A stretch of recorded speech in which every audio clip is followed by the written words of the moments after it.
Joining us now, conservative talk radio host Larry Elder. It's great to talk to you again, Larry. Good to see you. Happy New Year. Democrats spent the day trying to revive January 6th again. It didn't really go anywhere today. It's more about the Trump agenda. What's your take on all of this? Well, as you pointed out, Democrats have been denying elections ever since 2000. They tried to overturn that election. They tried to overturn the election in 2004, claiming without evidence that the Debo voting machine had been altered in order to get George W. Bush reelected. Benny Thompson, the chair of the January 6th committee, was one of 30 House members who joined Senator Barbara Boxer to overturn Ohio for the reason I just now mentioned. You have the late Jimmy Carter at a forum saying he believes the Russians elected Donald Trump.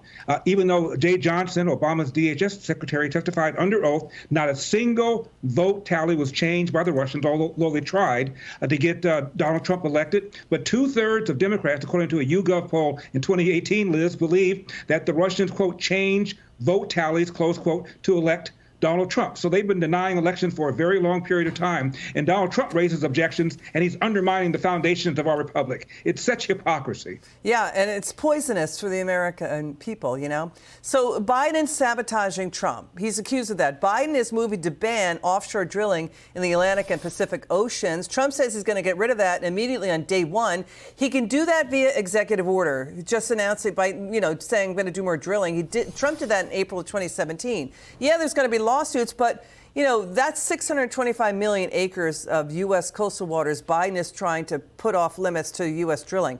And he just outlawed and banned 40% of gas-powered water heaters. Biden just did that, starting in 4 years' time. That says an Arctic blast hits 60 million Americans, Larry. I mean, by a factor of 9 out of 10, more Americans die from the cold than the heat. So this is really catastrophic to senior citizens, notably, and to the poor. What do you think of what Biden is doing here? It really is. And you have to ask yourself, to what end? While it is true that most Americans believe that we have an issue with climate change, they put the issue way, way down in the polls. And you're right. The people that are disproportionately hurt by all of this are seniors, poor seniors, the people that the Democratic Party purports to care about. And more importantly, this is the follow the science party.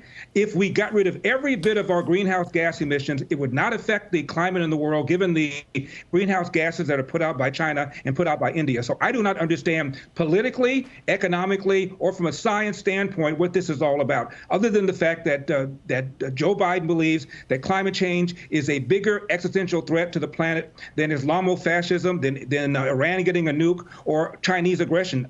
I don't get it. I really don't. Larry Elder, a pleasure to listen to you and have you on the show again. Please come back soon. It's good to see you. Anytime. Thanks, Liz.